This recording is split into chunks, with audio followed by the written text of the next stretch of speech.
Regardez cette croix, située à peu près au centre de la France.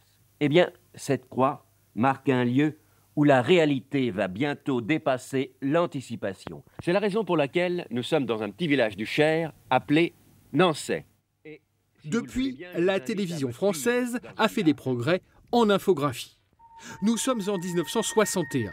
Le site de Nançay, choisi à cause de son terrain plat, de l'absence de réseau parasite et de sa proximité avec Paris, fonctionne depuis 5 ans.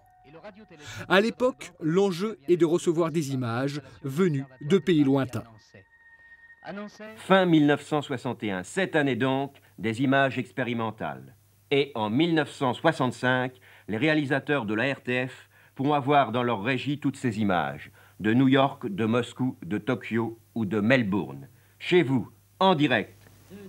Le but de l'Observatoire n'est pas cependant de communiquer avec Melbourne, mais de comprendre l'univers. Au même moment, en 1960 est lancée sur le site la construction de ce qui est alors le plus grand radiotélescope du monde. Le principe en est simple. Les radiosources sont recueillies par un miroir plan orientable et réfléchies sur un miroir sphérique qui les concentre sur un récepteur parabolique. Le miroir sphérique est le plus colossal du genre. 300 mètres de long sur 35 de haut. Le chantier s'achève en 1965 et le 14 mai, un visiteur prestigieux vient observer ces grandes oreilles tournées vers l'univers qui font la fierté de la France. À Nançay, le général de Gaulle a visité les installations du plus grand radiotélescope du monde.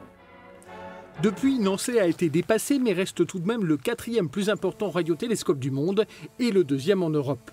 Son activité continue a permis depuis 60 ans d'étudier des galaxies et des comètes. Il a détecté récemment la plus petite planète connue en dehors du système solaire.